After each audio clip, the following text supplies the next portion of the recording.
हाँ जी, good morning my dear students.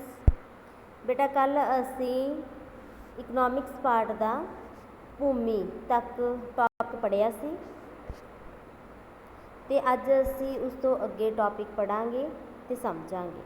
पहला कल असी पढ़िया सी कि भूमि की हुंदी है, जिहड़ी खेती योग भूमि आ खेती उत्पादन का जिहड़ा मुख साधन है, यह एक कुदरती देन है। पिंड विच भूमि का खेतर सीमित अते निश्चित है, पर जनसंख्या हर साल वधदी रहिंदी है। खेती योग भूमि नूं वधाया नहीं जा सकता क्योंकि पिंड दे नाल लगदी जमीन गुआढ़ी पिंडां दी है। हालांकि भूमि स्थिर है, जिसके वख-वख हिस्सिਆਂ ਦੀ ਜਿਹੜੀ उपजाऊ शक्ति भी ਵੱਖ-ਵੱਖ ਹੁੰਦੀ है। भूमि जिहड़ी आ ਉਹ कुदरत ਵੱਲੋਂ ਦਿੱਤੀ गई एक अमुल सौगात है ते भूमि की पूर्ति जिहड़ी आ ਉਹ की आ सीमित है ते भूमि जिहड़ी स्थिर है। जिस तरह असीं जानते हैं कि भूमि नूं असीं एक जगह तो दूजी जगह तक नहीं लिजा सकते, वह की है स्थिर है। तो अज असीं पढ़ांगे कि भूमि के एक टुकड़े तो ज़्यादा पैदावार करन दे की तरीके हैं। पिंड की सारी खेती योग भूमि खेती लिए वरती जा रही है। भूमि का कोई भी हिस्सा खाली नहीं छड्डिया जांदा। इस पिंड के किसान एक साल विच 3 फसलां पैदा करने की योग्यता रखते हैं क्योंकि इत्थे सिंचाई और बिजली की चंगी व्यवस्था है। अप्रैल के महीने में कणक की वाढी तो बाद किसान जिहड़े ने सूरजमुखी ते मक्की की फसल बीजते हैं, जो कि 60 दिनों विच वढ लई जाती है। तो इस तो बाद धान की फसल बीजी जाती है तो यह फसल सितंबर अक्तूबर दे विच वढी जाती है।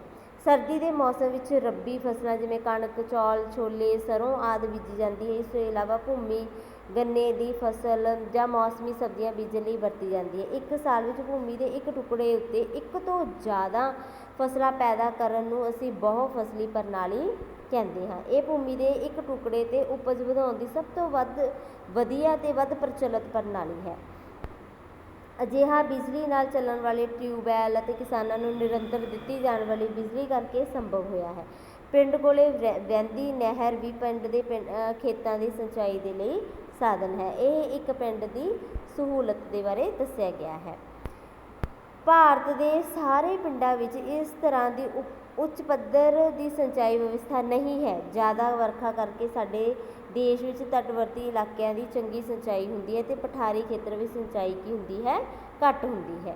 साडे देश विच कुल खेती योग खेतर के 40% खेतर में सिंचाई हुंदी है तो अज भी खेती पद्धर वड्डे पद्धर ते सिर्फ वर्खा ते ही निर्भर करती है। पंजाब विच सिंचाई नहरां ट्यूबवैल डीजल नाल चलण वाले पंप आदि नाल कीती जाती है।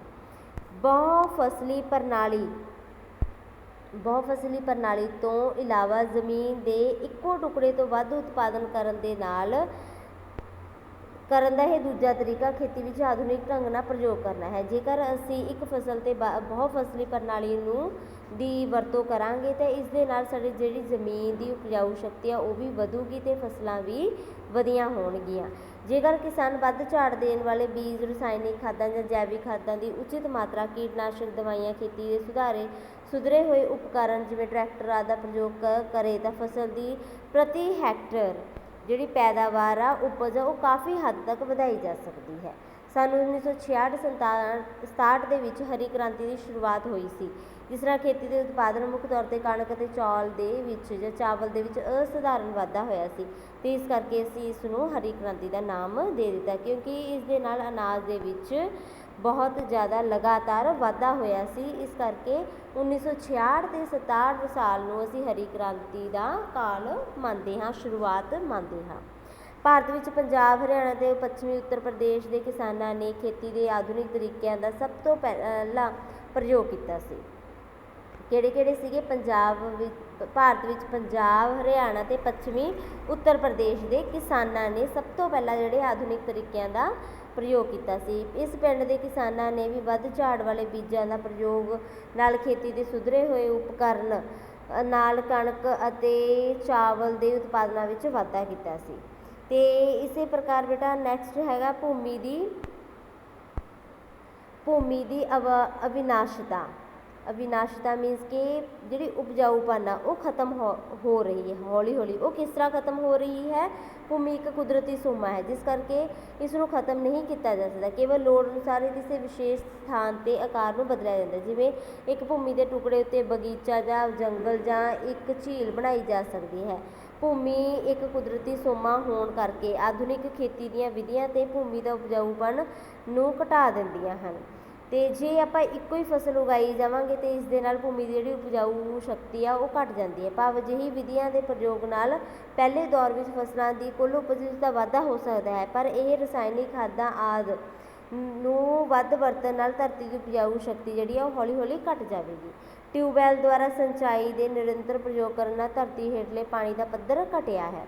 ਧਰਤੀ ਹੇਠਲੇ ਪਾਣੀ ਦਾ ਜਿਹੜਾ ਘਟਦਾ ਪੱਧਰ ਆ ਉਹ ਪੰਜਾਬ ਰਾਜ ਲਈ ਇੱਕ ਮੁੱਖ ਸਮੱਸਿਆ ਬਣਦਾ ਜਾ ਰਿਹਾ ਹੈ ਅਤੇ ਹਰ ਸਾਲ ਪੰਜਾਬ ਦੇ ਕਿਸਾਨਾਂ ਨੂੰ ਆਪਣੇ ਟਿਊਬਵੈੱਲ ਡੂੰਘੇ ਕਰਨੇ ਪੈਂਦੇ ਹਨ।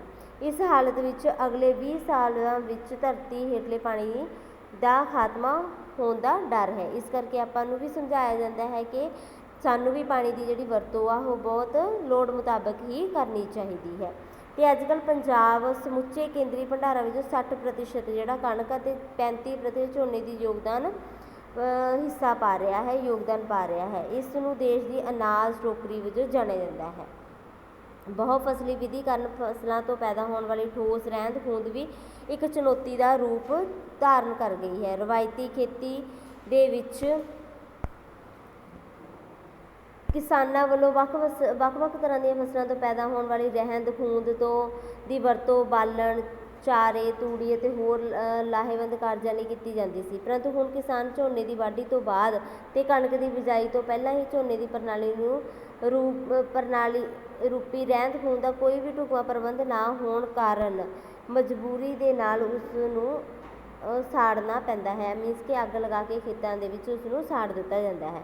ਖੇਤਾਂ ਵਿੱਚ ਪਰਾਲੀ ਨੂੰ ਅੱਗ ਲਗਾਈ ਜਾਣ ਦੇ ਕਾਰਨ ਜਿਹੜਾ ਵਾਤਾਵਰਨ ਆ ਉਹ ਪ੍ਰਦੂਸ਼ਿਤ ਹੁੰਦਾ ਹੈ, ਪਲੀਤ ਹੁੰਦਾ ਹੈ, ਪ੍ਰਦੂਸ਼ਿਤ ਹੁੰਦਾ ਹੈ।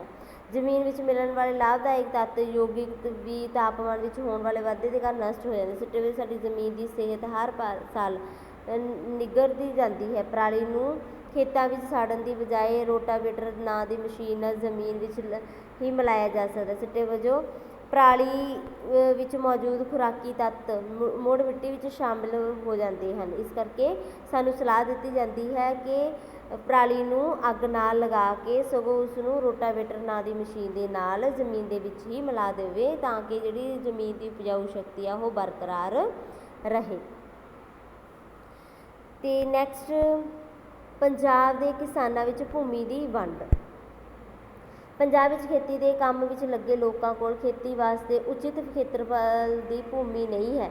ਪੰਜਾਬ ਵਿੱਚ 20 ਪਰਿਵਾਰ ਜ਼ਿਆਦਾਤਰ ਵਾਹੀਯੋਗ ਭੂਮੀ ਦੇ ਮਾਲਕ ਹਨ। 100 ਪਰਿਵਾਰ ਦਰਮਿਆਨੇ ਆਕਾਰ ਦੇ ਖੇਤਾਂ ਦੇ ਖੇਤੀਬਾੜੀ ਕਰਦੇ। ਦਰਮਿਆਨੇ ਆਕਾਰ ਮੀਨਸ ਕਿ ਬਹੁਤ ਜ਼ਿਆਦਾ ਵੱਡੇ ਆਕਾਰ ਦੇ ਖੇਤ ਨਹੀਂ ਹੁੰਦੇ, ਸਿਰਫ ਮੀਡੀਅਮ ਟਾਈਪ ਦੇ ਹੀ ਉਹਨਾਂ ਦੇ ਖੇਤ ਹੁੰਦੇ ਹਨ, ਦਰਮਿਆਨੇ ਹੁੰਦੇ ਹਨ। ਕੁਝ ਪਰਿਵਾਰ ਅਜਿਹੇ ਵੀ ਹਨ ਜਿਹੜੇ ਬਹੁਤ ਥੋੜ੍ਹੀ ਵਾਹੀ ਨਾਲ ਭੂਮੀ ਦੇ ਮਾਲਕ ਹਨ। ਪਿੰਡ ਵਿੱਚ 50 ਦੇ ਲਗਭਗ ਅਜਿਹੇ ਪਰਿਵਾਰ ਹੈ ਜਿਨ੍ਹਾਂ ਕੋਲ ਕੋਈ ਖੇਤੀ ਕਰਨ ਦੇ ਲਈ ਭੂਮੀ ਨਹੀਂ ਹੈ। ਉਹ ਆਪਣਾ ਗੁਜ਼ਾਰਾ ਬਾਕੀ ਕਿਸਾਨਾਂ ਦੇ ਖੇਤਾਂ ਵਿੱਚ ਕੰਮ ਕਰਕੇ ਹੀ ਕਰਦੇ ਹਨ ਅਤੇ ਅਜਿਹੇ ਪਰਿਵਾਰਾਂ ਨੂੰ ਬੇਜ਼ਮੀਨੇ ਖੇਤ ਜਿਹੜੇ ਆ ਮਜ਼ਦੂਰਾਂ ਦੇ ਪਰਿਵਾਰ ਕਿਹਾ ਜਾਂਦਾ ਹੈ, ਵੀ ਉਹਨਾਂ ਕੋਲ ਜ਼ਮੀਨ ਨਹੀਂ ਹੁੰਦੀ, ਇਸ ਕਰਕੇ ਉਹ ਬੇਜ਼ਮੀਨੇ ਹੁੰਦੇ ਹਨ।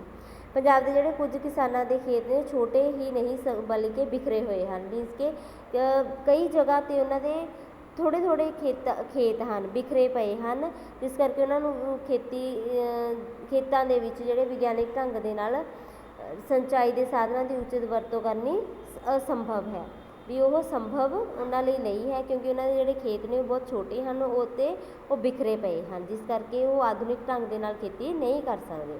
ਭਾਰਤ ਵਿੱਚ ਜ਼ਿਆਦਾਤਰ ਜਿਹੜੇ ਛੋਟੇ ਕਿਸਾਨ ਹਨ ਉਹਨਾਂ ਕੋਲ ਖੇਤੀ ਕਰਨ ਦੀ ਬਹੁਤ ਥੋੜ੍ਹੀ ਭੂਮੀ ਹੈ ਅਤੇ ਉਹਨਾਂ ਦੇ ਖੇਤੀ ਫਾਰਮ ਦਾ ਜਿਹੜਾ ਔਸਤ ਆਕਾਰ 2-3 ਹੈਕਟੇਅਰ ਹੈ। ਪੰਜਾਬ ਵਿੱਚ ਔਸਤ ਖੇਤੀ ਜੋਤਾ 3 ਹੈਕਟੇਅਰ ਹੈ। ਭਾਰਤ ਵਿੱਚ ਲਗਭਗ 70% ਖੇਤੀ ਫਾਰਮ ਅਤੇ 2 ਹੈਕਟੇਅਰ ਤੋਂ ਵੀ ਘੱਟ ਆਕਾਰ ਦੇ ਹਨ, ਜਦੋਂ ਕਿ ਅਮਰੀਕਾ ਵਿੱਚ ਔਸਤ ਖੇਤੀ ਜੋਤਾਂ 122 ਹੈਕਟੇਅਰ ਹੈ।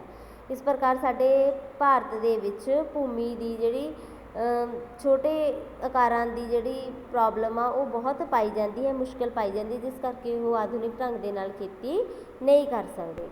ਨੈਕਸਟ ਹੈ ਕਿਰਤ। ਅਸੀਂ ਹੁਣ ਕਿਰਤ ਬਾਰੇ ਪੜ੍ਹਾਂਗੇ ਕਿ ਹੁਣ ਅਸੀਂ ਕਿਰਤ ਜੋ ਕਿ ਉਤਪਾਦਨ ਦਾ ਇੱਕ ਕਿਰਿਆਸ਼ੀਲ ਕਾਰਕ ਹੈ, ਇੱਕ ਮਜ਼ਦੂਰ ਲੇਬਰ ਜੋ ਜਿਸ ਨੂੰ ਅਸੀਂ ਕਿਰਤ ਦਾ ਨਾਮ ਦਿੰਦੇ ਹਾਂ, ਉਹ ਇੱਕ ਕਿਰਿਆਸ਼ੀਲ ਕਾਰਕ ਹੈ, ਉਹਦੇ ਬਾਰੇ ਪੜ੍ਹਾਂਗੇ। ਆਮ ਤੌਰ 'ਤੇ ਕਿਰਤ ਦਾ ਅਰਥ ਕਿਸੇ ਵੀ ਤਰ੍ਹਾਂ ਦੇ ਸਰੀਰਕ ਜਾਂ ਮਾਨਸਿਕ ਕੰਮ ਤੋਂ ਲਿਆ ਜਾਂਦਾ ਹੈ ਜੋ ਕਿ ਕਿਸੇ ਉਦੇਸ਼ ਵਾਸਤੇ ਕੀਤਾ ਜਾਂਦਾ ਹੈ। ਪਰ ਅਰਥ ਸ਼ਾਸਤਰ ਵਿੱਚ ਕਿਰਤ ਦਾ ਅਰਥ ਮਨੁੱਖ ਦੇ ਸਾਰੇ ਉਪਰਾਲਿਆਂ ਸਰੀਰਕ ਅਤੇ ਮਾਨਸਿਕ ਤੋਂ ਹੈ ਅਤੇ ਜੋ ਧਨ ਪ੍ਰਾਪਤੀ ਲਈ ਕੀਤੇ ਜਾਂਦੇ ਹਨ। ਜੇਕਰ ਕੋਈ ਵਿਦਿਆਰਥੀ ਆਪਣੀ ਖੁਸ਼ੀ ਦੇ ਨਾਲ ਕੋਈ ਖੇਡ ਖੇਡਦਾ ਹੈ ਜਾਂ ਮਾਂ ਸਨੇਹ ਨਾਲ ਆਪਣੇ ਬੱਚੇ ਸਨੇਹ ਨਾਲ ਮੀਨਸ ਕਿ ਪਿਆਰ ਦੇ ਨਾਲ ਆਪਣੇ ਬੱਚੇ ਦੀ ਦੇਖਭਾਲ ਕਰਦੀ ਹੈ ਤਾਂ ਇਹ ਕਿਰਿਆ ਕਿਰਤ ਨਹੀਂ ਮੰਨੀ ਜਾਵੇਗੀ, ਕਿਉਂਕਿ ਇਸ ਵਿੱਚ ਧਨ ਦੀ ਪ੍ਰਾਪਤੀ ਨਹੀਂ ਹੁੰਦੀ।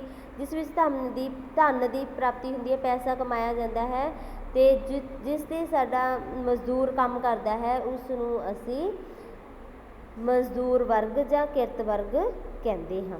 ਕਿਰਤ ਦੀਆਂ ਵਿਸ਼ੇਸ਼ਤਾਵਾਂ ਕਿਹੜੀਆਂ ਹਨ? ਇਹ ਕਿਰਿਆਸ਼ੀਲ ਸਾਧਨ ਹੈ। ਕਿਰਤ ਦੀ ਪੂਰਤੀ ਨੂੰ ਵਧਾਇਆ ਜਾਂ ਘਟਾਇਆ ਜਾ ਸਕਦਾ ਹੈ। ਭਾਰਤ ਵਿੱਚ ਕਿਰਤੀਆਂ ਦੀ ਜਨਸੰਖਿਆ ਵੱਧ ਹੈ। ਕਿਰਤ ਨੂੰ ਵੇਚਿਆ ਅਤੇ ਖਰੀਦਿਆ ਜਾਂਦਾ ਹੈ ਅਤੇ ਕਿਰਤ ਕੀ ਆ? ਗਤੀਸ਼ੀਲ ਹੈ।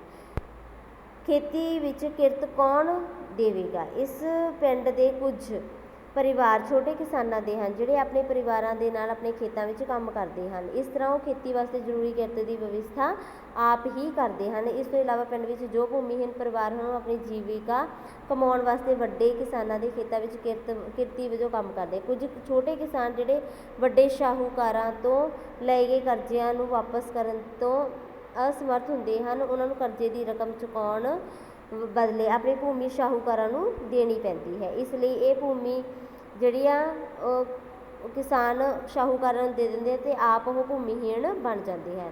ਫਿਰ ਇਹਨਾਂ ਦੇ ਪਰਿਵਾਰਾਂ ਨੂੰ ਦੂਜਿਆਂ ਦੇ ਖੇਤਾਂ ਵਿੱਚ ਕਿਰਤੀ ਦੇ ਵਜੋਂ ਮਜ਼ਦੂਰੀ ਦੇ ਵਜੋਂ ਕੰਮ ਕਰਨਾ ਪੈਂਦਾ ਹੈ। ਇਸ ਤਰ੍ਹਾਂ ਦਰਮਿਆਨੇ ਅਤੇ ਵੱਡੇ ਪੱਧਰ ਦੇ ਕਿਸਾਨ ਆਪਣੇ ਖੇਤਾਂ ਕੰਮ ਕਰਨ ਦੇ ਲਈ ਦੂਸਰੇ ਮਜ਼ਦੂਰਾਂ ਨੂੰ ਲਗਾਉਂਦੇ ਹਨ ਅਤੇ ਕੁਝ ਖੇਤੀ ਮਜ਼ਦੂਰ ਇੱਥੇ ਬਿਹਾਰ ਅਤੇ ਉੱਤਰ ਪ੍ਰਦੇਸ਼ ਆਦਿ ਰਾਜਾਂ ਤੋਂ ਆਉਂਦੇ ਹਨ ਅਤੇ ਇਹਨਾਂ ਅਜਿਹੇ ਜਿਹੜੇ ਮਜ਼ਦੂਰਾਂ ਨੂੰ ਅਸੀਂ ਪ੍ਰਵਾਸੀ ਮਜ਼ਦੂਰ ਕਹਿੰਦੇ ਹਾਂ ਅਤੇ ਇਹਨਾਂ ਨੂੰ ਮਜ਼ਦੂਰੀ ਵੱਡੇ ਕਿਸਾਨਾਂ ਵੱਲੋਂ ਦਿੱਤੀ ਜਾਂਦੀ ਹੈ ਜਿਨ੍ਹਾਂ ਵਾਸਤੇ ਉਹ ਕੰਮ ਕਰਦੇ ਹਨ ਅਤੇ ਮਜ਼ਦੂਰੀ ਨਕਦ ਜਾਂ ਵਸਤੂ ਦੇ ਰੂਪ ਵਿੱਚ ਵੀ ਦਿੱਤੀ ਜਾਂਦੀ ਹੈ। ਮਜ਼ਦੂਰੀ ਵੱਖ-ਵੱਖ ਖੇਤਰਾਂ ਦੇ ਵਿੱਚ ਵੱਖ-ਵੱਖ ਫਸਲਾਂ ਲਈ ਅਤੇ ਖੇਤ ਵਿੱਚ ਕੀਤੀਆਂ ਵੱਖ-ਵੱਖ ਕਿਰਿਆਵਾਂ ਦੇ ਲਈ ਅਲੱਗ-ਅਲੱਗ ਹੁੰਦੀ ਹੈ। ਖੇਤਾਂ ਵਿੱਚ ਕੰਮ ਕਰਨ ਵਾਲੇ ਮਜ਼ਦੂਰ ਜਾਂ ਤਾਂ ਰੋਜ਼ਾਨਾ ਮਜ਼ਦੂਰੀ ਦੇ ਆਧਾਰ 'ਤੇ ਕੰਮ ਕਰਦੇ ਹਨ ਅਤੇ ਉਹਨਾਂ ਨੂੰ ਵਿਸ਼ੇਸ਼ ਕੰਮ ਵਿੱਚ ਕਟਾਈ ਬਿਜਾਈ ਆਦਿ ਵਾਸਤੇ ਜਾਂ ਫਿਰ ਪੂਰੇ ਸਾਲ ਲਈ ਕੰਮ ਲਈ ਰੱਖਿਆ ਜਾਂਦਾ ਹੈ। ਅੱਜ ਲਈ ਬੇਟਾ ਅਸੀਂ ਇੱਥੇ ਤੱਕ ਹੀ ਪੜ੍ਹਾਂਗੇ ਅਤੇ ਨੈਕਸਟ ਆਪਾਂ ਪੂੰਜੀ ਦੇ ਬਾਰੇ ਪੜ੍ਹਾਂਗੇ। ਇੱਥੇ ਤੱਕ ਤੁਸੀਂ ਸਾਰੇ ਬੱਚਿਆਂ ਨੇ ਇਸ ਦੇ ਕਨਸੈਪਟ ਜਿਹੜੇ ਨੇ ਉਹ ਯਾਦ ਕਰਨੇ ਨੇ ਅਤੇ ਇਹਦੇ ਨਾਲ ਸੰਬੰਧਿਤ ਜਿਹੜੇ ਪ੍ਰਸ਼ਨ ਉੱਤਰ ਨੇ ਉਹ ਤੁਸੀਂ ਰਾਈਟ ਕਰਨੇ ਨੇ। ਓਕੇ ਬੇਟਾ।